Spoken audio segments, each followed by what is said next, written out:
Hello' friend, মই অন্য এটা ব্লগলৈ আপোনালোক সকলোকে স্বাগতম জনাইছোঁ। এই দেখিছেনে ইমান ধুনীয়াকৈ ফুলি আছে। এজোপা কি জানেনে?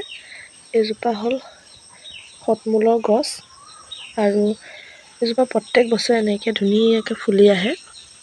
দেখিবলৈ ইমান ধুনীয়া লাগে। বাগিচাত যদি ৰুই থোৱা হয় মানে দেখিবলৈ বৰ ভাল লাগিব। প্ৰত্যেক বছৰে এনেকৈয়ে ফুলে আৰু এতিয়া ফুলি পিছত এই গছজোপা একেবাৰে নাইকিয়া হৈ যায় আৰু একেবাৰে গুৰিৰ পৰা নিজে নিজে ওলাই আহে। পিছত মৰি গৈ নিজে নিজে ওলাই আহে আৰু এনেকৈ ধুনীয়াকৈ পাতখিনিৰ লগতে ফুলখিনিও ফুলি আহে। দেখিছেনে? আমাৰ ঘৰত প্ৰত্যেক বছৰে এনেকৈ এইকণ জেগাতে ফুলি থাকে। দেখিছেনে কি ধুনীয়া লাগিছে দেখিবলৈ। একদম এনেকৈ কৰি গছডালৰ মাজেদি ওলাই গৈছে।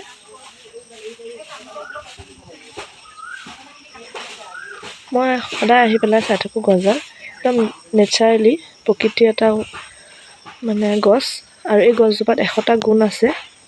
বহুত বেমাৰৰ ঔষধ হয় এই গছজোপা, কিন্তু ইয়াত ফুলা ফুলখিনিয়ে বৰ মনোমোহা কৰি তুলিছে।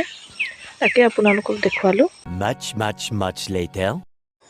মই আহিলোঁ স্কুললৈ আৰু স্কুললৈ আহি দুপৰীয়া সময়ত সৰু সৰু ছাত্ৰ ছাত্ৰীসকলক গেম পিৰিয়ডত গেম খেলা আছে, তেওঁলোকে খেলি আছে। A few moments later.